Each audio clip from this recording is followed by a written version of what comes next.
3 heures du matin, la lumière bleutée de ton téléphone éclaire ton visage fatigué pendant que tu fais défiler ces images qui te brûlent les yeux.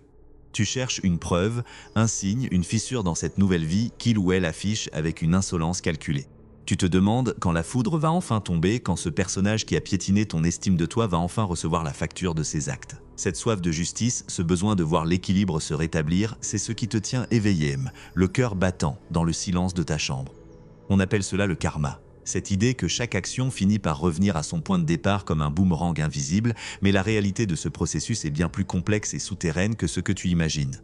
Regarde bien ces photos de vacances, ces sourires figés et ces déclarations d'amour public qui s'étalent sur ton écran. Ce que tu vois, c'est une pièce de théâtre dont les décors sont en carton-pâte. Derrière la mise en scène, il n'y a pas de sérénité, il n'y a qu'une fuite en avant perpétuelle. Imagine une personne condamnée à porter un costume de fer pesant des tonnes, tout en devant danser avec légèreté pour convaincre la galerie que tout va bien. C'est cela, la vie de celui ou celle qui t'a blessé. Le châtiment n'est pas un événement spectaculaire qui arrive de l'extérieur, c'est une condition interne permanente, une érosion de l'âme qui ne s'arrête jamais. Le premier niveau de ce retour de bâton, c'est l'incapacité absolue à ressentir la moindre paix. Toi, malgré ta douleur, tu sais ce que signifie être authentique. Tu sais ce que c'est que d'aimer sincèrement, même si cela t'a rendu vulnérable. Lui ou elle dans un désert affectif où chaque interaction est une transaction, chaque compliment une stratégie et chaque silence une menace. C'est une existence passée à surveiller ses propres mensonges, à vérifier que les fils de la manipulation ne s'en mêlent pas. Imagine la fatigue mentale d'un tel mode de vie. Chaque soir, quand ils posent leur tête sur l'oreiller, il n'y a pas de repos, juste le décompte des masques qu'ils devront porter le lendemain. C'est une prison sans barreaux où le geôlier et le prisonnier sont la même personne. Chaque « je t'aime » prononcé à la nouvelle proie est une pièce de monnaie jetée dans un puits sans fond, un investissement désespéré pour obtenir une validation qui ne durera que quelques heures. Tu attends peut-être qu'un grand malheur les frappe, une faillite, une maladie ou une solitude extrême. Mais le karma le plus féroce, c'est la répétition. Ils sont condamnés à revivre le même cycle, encore et encore, avec de nouveaux visages. Le bombardement affectif du début, cette phase où ils t'ont fait croire que tu étais le centre du monde, ils le reproduisent actuellement avec une autre proie. Mais ne te trompe pas, ce n'est pas de la passion, c'est un besoin vital de nourriture émotionnelle pour combler un vide noir qui ne se remplit jamais. C'est comme essayer de remplir un seau percé avec de l'eau précieuse. Peu importe la quantité d'amour, d'attention ou de succès qu'ils reçoivent, tout finit par s'écouler par le fond. Ils sont des junkies de l'admiration, toujours en manque, toujours en chasse, incapables de s'arrêter pour savourer le moment présent, car le présent les terrifie. Cette personne que tu as aimée est une ombre qui cherche désespérément à voler la lumière des autres parce qu'elle n'en produit aucune. Quand tu les vois avec quelqu'un d'autre, tu as l'impression d'avoir été remplacé par un modèle plus récent, plus performant. C'est faux. Tu as été remplacé par une nouvelle source de ravitaillement. La dynamique sera exactement la même. Les mêmes disputes éclateront pour les mêmes futilités. La même manipulation de la réalité s'installera pour faire douter l'autre de sa raison. Et la même disparition brute finira par conclure l'histoire. Il ne change pas, il se déplace juste vers un nouveau pâturage. Regarde la nouvelle personne à son bras. Elle ne vit pas un conte de fées, elle est en train de signer un contrat avec un créancier qui viendra tout lui prendre, son énergie, son estime et son temps. Elle est le miroir de ce que tu étais, et bientôt, elle sera le miroir de ta douleur actuelle. Leur plus grande peur, ce n'est pas de te perdre, c'est d'être confrontés à leur propre néant. C'est pour cela qu'ils utilisent des singes volants, ces personnes de leur entourage qu'ils ont convaincus de leur version des faits pour continuer à se sentir importants et admirés. Ces complices involontaires ne sont que des béquilles pour un ego qui ne tient pas debout tout seul. Mais même entouré d'une cour de flatteurs, le tyran se sent seul. Une solitude glaciale, celle de celui qui sait, au fond de lui, que personne ne l'aime vraiment pour ce qu'il est, puisqu'il ne montre jamais son vrai visage. Chaque rire forcé en soirée, chaque anecdote exagérée pour briller, est une preuve de cette terreur d'être découvert dans sa médiocrité. Ils sont en permanence sur un fil, craignant que le vent de la vérité ne vienne les faire basculer dans l'oubli. Tu te sens peut-être brisé, mais ta capacité à souffrir est la preuve de ton humanité. Eux sont anesthésiés. Ils ne connaissent pas la joie pure, seulement l'excitation de la conquête ou le soulagement de la domination. C'est une vie bas de gamme, une existence de contrefaçon. Le karma, c'est de devoir se réveiller chaque matin en étant cette personne, sans aucune possibilité d'évolution réelle, car pour changer, il faudrait admettre ses failles, ce qui est strictement impossible pour leur structure mentale. Ils sont enfermés dans une boucle temporelle de médiocrité émotionnelle. Ils vieillissent, mais ils ne grandissent jamais. Leurs rides ne racontent pas des histoires de sagesse, mais des années de rancœur refoulée et de calculs mesquins. Ils finissent par devenir la caricature d'eux-mêmes, des spectres qui hantent leurs propres souvenirs de gloire passée. Regarde la situation sous un autre angle. Chaque fois qu'ils tentent une manœuvre de retour vers toi, ce qu'on appelle le hoovering, chaque fois qu'ils essaient de vérifier si tu es encore disponible pour leur jeu psychologique, c'est un aveu de faiblesse. Ils reviennent vers toi non pas par amour, mais parce que leur nouvelle source ne suffit plus ou parce qu'ils ont besoin de valider qu'ils ont encore du pouvoir sur toi. Ton silence est leur pire cauchemar. Ton indifférence est le miroir dans lequel ils refusent de se regarder. Tant que tu es en colère, tant que tu cherches à comprendre, tu les nourris encore. Le jour où tu ne ressentiras plus qu'une vague pitié pour leur vacuité, tu auras gagné. Imagine-les comme des mendiants d'attention frappant à ta porte avec des promesses vides, espérant que tu leur ouvriras pour qu'ils puissent à nouveau se chauffer à ton feu. Car ils sont incapables de produire leur propre chaleur. Il faut comprendre que la justice naturelle ne suit pas ton calendrier. Elle agit par accumulation. Chaque mensonge, chaque trahison, chaque émiettage affectif qu'ils sèment finit par créer un environnement où plus rien de sain ne peut pousser. Ils finissent souvent leur vie entourés de gens aussi vides qu'eux ou dans un isolement qu'ils essaient de masquer par un luxe superficiel. Leur punition est de ne jamais connaître la sécurité d'un attachement sincère. Ils sont des éternels nomades du sentiment, toujours en quête d'une oasis qui finit par s'évaporer dès qu'ils s'en approchent. Ils construisent des châteaux de sable au bord d'une mer en furie, s'étonnant chaque fois que la marée emporte leurs efforts, sans jamais comprendre que c'est la fondation même qui est erronée. Ils sont condamnés à reconstruire sans cesse sur des ruines. Pendant que tu te reconstruis, eux s'enfoncent. La différence, c'est que ta pente est ascendante, même si elle est raide et parsemée de ronces. La leur est une descente douce, presque imperceptible au début, mais qui mène inévitablement vers un sous-sol psychologique de plus en plus sombre. Leurs succès apparents ne sont que des paravents. Un monarque sans royaume, voilà ce qu'ils sont. Ils règnent sur un tas de cendres qu'ils appellent une vie réussie. Ils peuvent obtenir des promotions, acheter des voitures, poster des photos de maisons luxueuses, mais à l'intérieur, les murs sont moisis et les fondations craquent. Le karma, c'est cette pourriture intérieure qui finit par se voir sur le visage, dans le regard fuyant, dans l'amertume des paroles. C'est cette odeur de défaite qu'ils essaient de masquer avec des parfums coûteux. Ne laisse pas la haine te transformer. Si tu deviens comme eux pour te venger, ils ont gagné. La meilleure réponse au mal qu'ils t'ont fait, c'est de devenir si radieux ou radieuse, si ancré eux dans ta propre réalité, que leur existence devienne un simple bruit de fond, comme le bourdonnement d'un insecte lointain. Ta vie a une valeur intrinsèque, la leur dépend entièrement du regard des autres. C'est une dépendance totale, une forme d'esclavage dont ils ne s'affranchiront jamais. Ils sont les esclaves de leur propre image, obligés de polir leur masque chaque seconde pour ne pas laisser voir la décomposition dessous. Ils sont enchaînés à l'opinion de gens qu'ils méprisent au fond d'eux-mêmes. Le karma, c'est aussi cette loi de cause à effet qui veut que l'on finisse par croire à ses propres mensonges. À force de pratiquer la manipulation de la réalité, le gaslighting, ils perdent le contact avec ce qui est vrai. Ils finissent par vivre dans une fiction qu'ils ont eux-mêmes construite, une bulle de verre qui peut éclater à la moindre secousse. Et quand elle éclate, la chute est vertigineuse. Toi, tu as déjà touché le fond, tu connais la texture du sol. Tu n'as plus peur de tomber. Eux vivent dans la terreur constante que le monde découvre qui se cache derrière le personnage de façade. Ils craignent le regard de ceux qui les connaissent vraiment, ils fuient les conversations profondes, ils se réfugient dans la superficialité parce que la vérité est un acide qui dissoudrait leur existence.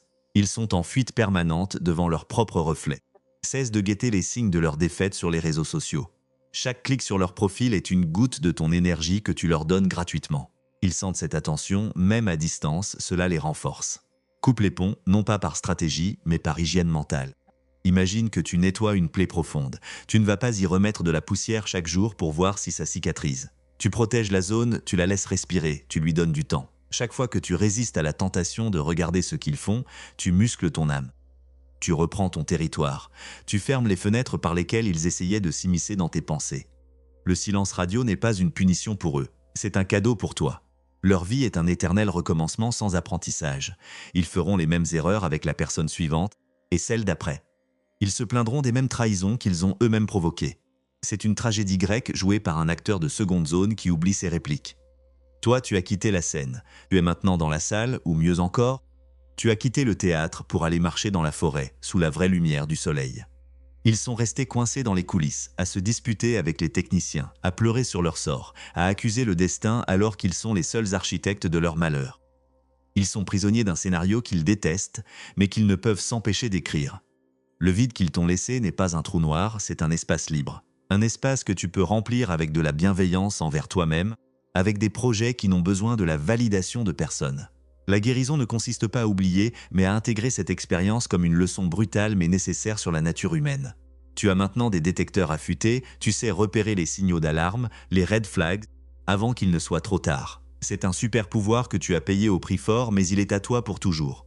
Tu ne seras plus jamais la proie facile que tu étais, car tu as vu l'envers du décor. Tu as vu comment le magicien faisait ses tours, et maintenant la magie noire ne fonctionne plus.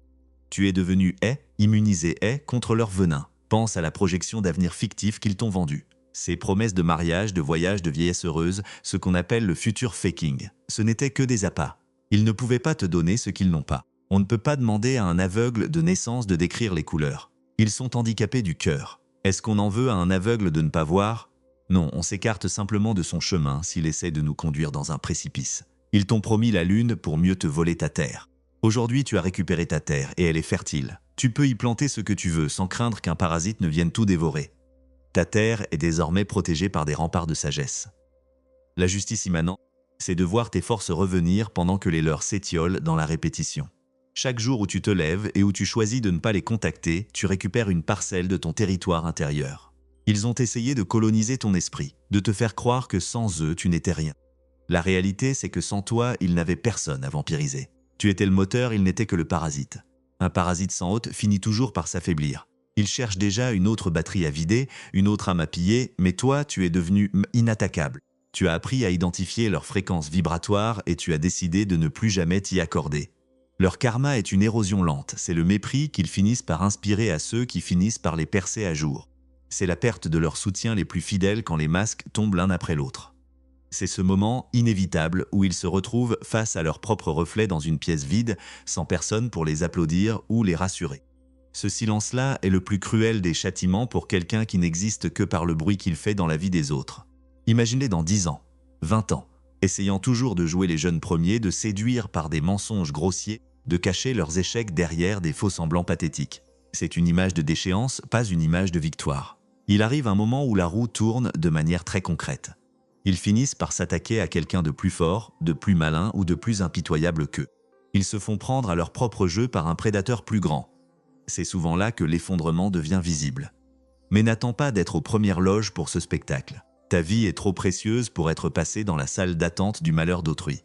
Ta victoire, c'est ton bonheur présent, ton rire qui revient, ta capacité à savourer un café en terrasse sans regarder par-dessus ton épaule. Ta victoire, c'est de ne plus avoir besoin de savoir s'ils ont échoué ou réussi.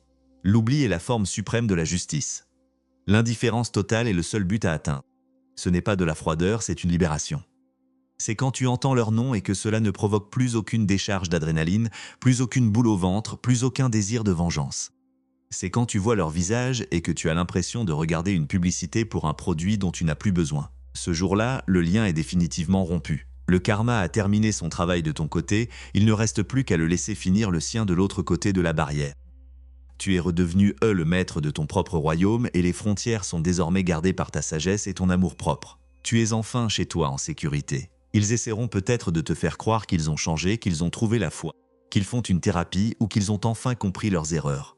Ne te laisse pas avoir par cette nouvelle manipulation. C'est une stratégie pour reprendre le contrôle, une tentative de recapture. Un léopard ne change pas ses tâches. Ils utilisent simplement de nouveaux mots. Un nouveau vocabulaire thérapeutique pour masquer les mêmes intentions prédatrices. Reste ferme dans ta décision de ne plus jamais leur ouvrir la porte, même pas un entrebâillement. Le nouveau moi qu'ils affichent n'est qu'une mise à jour logicielle de leur système de domination.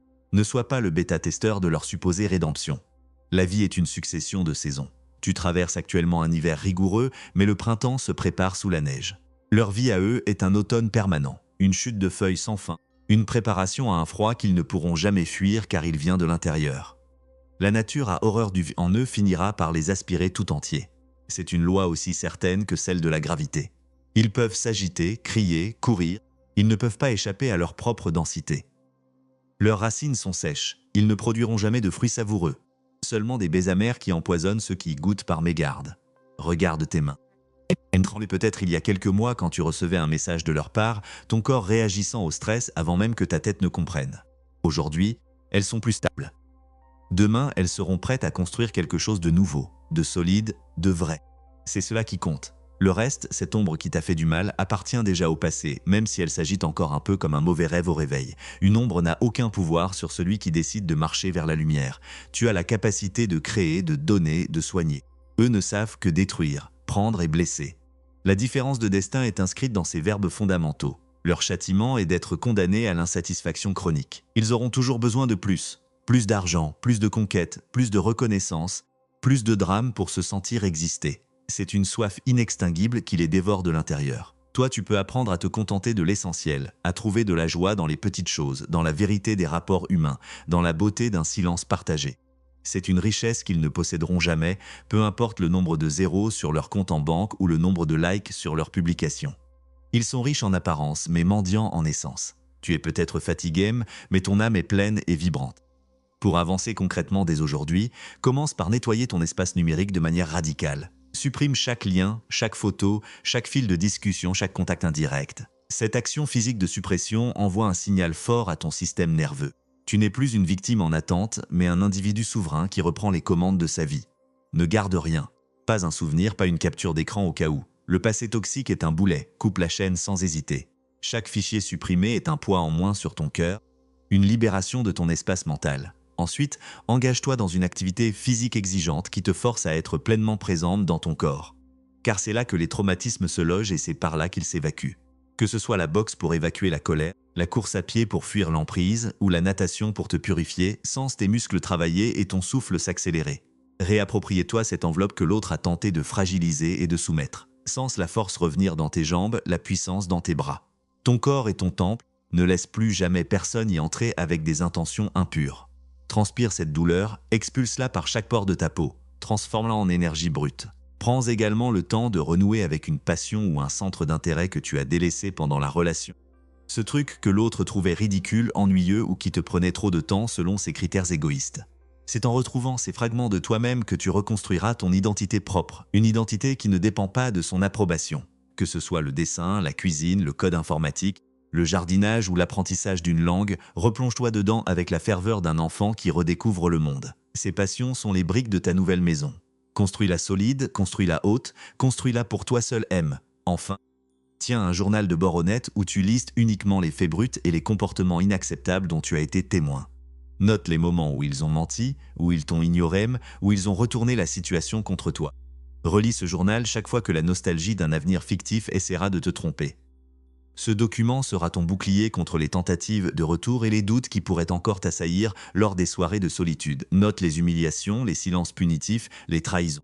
Quand ton cerveau essaiera de te projeter les bons souvenirs soigneusement sélectionnés par ton traumatisme, ouvre ce journal et lis la vérité crue. La nostalgie est une menteuse, les faits sont tes alliés les plus fidèles. Le chemin est encore long, mais chaque pas t'éloigne du gouffre. Tu n'es plus seul dans cette épreuve, nous sommes des milliers à avoir traversé ce désert et à en être ressortis plus lucides, plus forts et surtout plus libres. La liberté, c'est le plus beau cadeau que tu puisses te faire, et c'est aussi la chose que celui ou elle qui t'a blessé aime, ne pourra jamais t'enlever une fois que tu l'auras pleinement embrassé. Ils ont essayé de t'enchaîner à leur propre enfer, mais les chaînes étaient faites de maux, de peur et de culpabilité. Tu as maintenant les clés pour les briser une à une. Regarde le chemin parcouru depuis le premier jour du désastre, ce moment où ton monde s'est effondré. Tu respires, tu réfléchis, tu cherches à comprendre et à grandir. C'est la preuve d'une résilience incroyable, d'une force vitale que l'autre n'a jamais pu éteindre malgré ses efforts. L'autre n'est qu'un fantôme qui s'agite dans les coulisses de ta mémoire, un souvenir qui perd de sa couleur chaque jour. Il est temps de te fermer définitivement le rideau sur cette pièce sinistre et de quitter le théâtre. La vraie vie t'attend dehors, loin des jeux de miroir, des faux semblants et des manipulations. Ne te retourne pas, il n'y a plus rien pour toi là-bas. Imagine maintenant ta vie dans 1 an, dans 2 ans. Si tu continues ce travail de détachement, si tu laisses le karma opérer sans t'en mêler, tu seras dans une position de force et de sérénité que tu n'imagines même pas aujourd'hui. Tu regarderas cette période comme une crise de croissance nécessaire, une mue douloureuse mais salvatrice.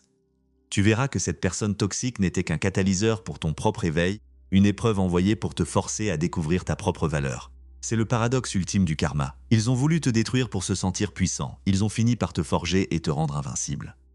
Leur karma, c'est de rester prisonnier de leur propre personnage, alors que toi, tu te transformes et tu te libères. Ils sont les gardiens d'un musée de la douleur et de la frustration. Tu es l'architecte d'un avenir radieux et ouvert. Chaque fois qu'ils croiseront quelqu'un qui te ressemble, chaque fois qu'ils entendront une chanson que vous aimiez, ils ressentiront une piqûre de rappel de ce qu'ils ont gâché par leur propre faute. C'est leur enfer personnel, une répétition sans fin de leurs échecs. Toi, tu auras de nouvelles chansons, de nouveaux paysages et un cœur capable d'aimer à nouveau avec une profondeur qu'ils ne soupçonneront jamais. N'oublie jamais que le silence est ta réponse la plus puissante. C'est la fin du dialogue, la fin du jeu, la fin de leur emprise. En refusant de répondre à leurs provocations, en refusant de justifier tes choix ou de crier ta douleur, tu leur retires le tapis sous les pieds. Ils n'ont plus de prise sur toi car tu ne leur donnes plus aucune prise. Ils s'agitent dans le vide, cherchant désespérément une réaction qui ne vient pas. C'est là que le karma frappe le plus fort, dans l'absence totale de réaction de la part de celui qu'ils pensaient posséder à vie. Tu n'es plus une marionnette, tu as coupé les fils et sans marionnette, le marionnettiste n'est qu'un être ridicule gesticulant dans le noir. Leur chute ne sera peut-être pas annoncée par des trompettes, mais elle sera inscrite dans la solitude de leurs vieux jours, dans la vacuité de leurs relations futures basées sur le mensonge, dans le besoin constant de fuir leur propre conscience. Ils sont condamnés à l'errance émotionnelle, passant d'une proie à l'autre sans jamais trouver le repos. Toi, tu as trouvé ton port, ta sécurité intérieure. Tu as ancré ta valeur en toi-même et non plus dans le regard d'un prédateur assoiffé de contrôle. C'est cela, la véritable justice. Elle ne consiste pas à ce qu'ils souffrent exactement comme toi, mais à ce que tu deviennes si grande et si épanouie que leur ombre ne puisse plus jamais t'atteindre. Chaque matin, quand tu te réveilles, fais le serment solennel de te choisir toi-même, envers et contre tout. Choisis ta paix, choisis ton calme, choisis ta vérité, même si elle est parfois difficile à porter. Laisse-les s'épuiser dans leurs mensonges et leur mise en scène pour les réseaux sociaux. La roue tourne, c'est une loi physique et spirituelle. Parfois elle tourne lentement, avec des grincements, parfois elle s'emballe, mais elle finit toujours par ramener chacun à sa juste place. La tienne est dans la lumière de l'authenticité. La leur est dans le labyrinthe de miroirs qu'ils ont eux-mêmes construit et dont ils ne trouveront jamais la sortie. Pense aux exemples concrets de leur comportement qui te révoltaient. Cette façon de critiquer tes amis, cette manie de se poser en victime dès que tu exprimais un besoin, cette incapacité chronique à dire « pardon » avec sincérité. Ces traits de caractère sont leur prison.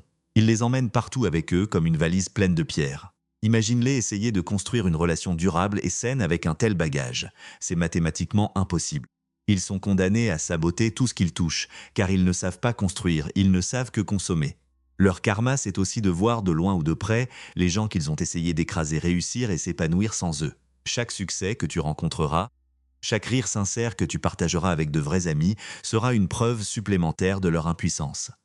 Ils voulaient être le centre de ton univers, ils ne sont plus qu'une poussière dans ton passé. Ils voulaient être ton oxygène, ils ne sont plus qu'un mauvais souvenir qui s'efface. Ne sous-estime jamais la puissance de ta propre renaissance. C'est le plus grand camouflet, la plus belle des vengeances que tu puisses infliger à un manipulateur, ton bonheur insolent et ton autonomie retrouvée. Sois patiente avec ton propre cœur. La guérison n'est pas une ligne droite, c'est une spirale qui remonte. Il y aura des jours de victoire et des soirs de doute. C'est le processus normal de détoxification émotionnelle. Le poison sort de ton système et parfois cela fait encore un peu mal. Accueille ces émotions sans jugement. Elles sont les preuves que tu es vivant, que tu es humain, que tu as un cœur qui bat. L'autre, lui, reste coincé dans sa froideur chirurgicale, dans son calcul permanent. Entre ta douleur vibrante et sa froideur de pierre, choisis toujours la vie, avec tout ce qu'elle comporte de chaos et de beauté. Observe comment ils s'entourent de personnes superficielles ou de gens qu'ils peuvent dominer facilement. C'est leur zone de confort, mais c'est aussi leur tombeau. Sans remise en question, sans miroir honnête, il n'y a pas de progrès possible. Ils stagnent dans une version obsolète et toxique d'eux-mêmes, répétant les mêmes scénarios de drame. Toi, tu évolues, tu apprends de tes erreurs, tu te remets en question pour devenir une meilleure version de toi-même. Tu es un fleuve puissant qui avance, ils sont une mare stagnante qui s'évapore. L'eau du fleuve se purifie par le mouvement, l'eau de la mare finit par croupir et s'assécher. Le karma, c'est enfin de perdre la seule chose qu'ils ne pourront jamais racheter, ni par la manipulation, ni par l'argent, le temps. Ils passent des années précieuses à jouer des rôles, à détruire des liens, à reconstruire des façades. Quel gâchis de vie! Toi, tu as décidé d'arrêter de perdre ton temps précieux. Tu as décidé que chaque minute restante de ta vie serait consacrée à ce qui est vrai, à ce qui est beau, à ce qui te fait vibrer. C'est la plus grande revanche possible sur le temps qu'ils t'ont volé. Utilise ton temps pour fleurir magnifiquement pendant qu'ils l'utilisent pour se faner dans l'amertume. Regarde l'horizon devant toi. Il est vaste, immense et plein de promesses que tu n'as pas encore découvertes. La personne qui t'a blessé n'est plus qu'un point minuscule qui s'éloigne dans ton rétroviseur, une ombre qui s'efface à mesure que le soleil monte. Ne ralentis pas pour regarder en arrière, continue de rouler vers ta propre destination, vers tes propres rêves. Tu as tout ce qu'il faut en toi pour être profondément heureux ou heureuse. Tu l'as toujours eu, ils ont juste essayé de te bander les yeux pour te faire croire que tu avais besoin de leur guide. Aujourd'hui, le bandeau est tombé. Tu vois clair. Tu es libre de tes mouvements. Quel est ce minuscule grain de sable dans leur nouvelle mise en scène qui t'a fait comprendre au fond de toi que rien n'avait vraiment changé chez eux? C'est ce détail, cette petite note discordante, qui doit rester gravée dans ta mémoire comme la preuve de leur immuabilité. C'est ce détail qui te sauvera la prochaine fois qu'ils essaieront de te faire croire au miracle de leur transformation. C'est ta boussole de vérité. Si ces mots ont résonné dans ton esprit, si tu sens une étincelle de force se rallumer en toi, garde-la précieusement. Ta route continue, et elle est magnifique car elle t'appartient désormais entièrement. Ne laisse plus jamais personne te faire croire que tu as besoin du nombre pour apprécier la lumière. Tu es la lumière, tu as toujours été la lumière, même quand ils essayaient de t'éteindre. Eux n'étaient que des obstacles passagers sur ton chemin, et les obstacles, on finit toujours par les franchir ou par les transformer en marche pour monter plus haut. Tu as franchi le plus difficile, le reste n'est qu'une promenade de santé vers ton véritable moi, celui qui ne craint plus rien. Respire profondément, sens l'air frais remplir tes poumons et chasser les dernières traces de leur présence. C'est l'air de la liberté pure. C'est l'air d'une vie où tu n'as plus à t'excuser d'exister, où tu n'as plus à marcher sur des œufs, où tu n'as plus à décoder des silences hostiles ou des doubles sens permanents. C'est une vie simple, honnête, profonde et lumineuse. C'est la vie que tu mérites depuis toujours. Laisse le karma s'occuper du reste, il connaît son métier et il n'oublie personne. Toi, occupe-toi uniquement de fleurir, de rayonner et de vivre pleinement. C'est ta seule et unique mission désormais et c'est la plus belle de toutes.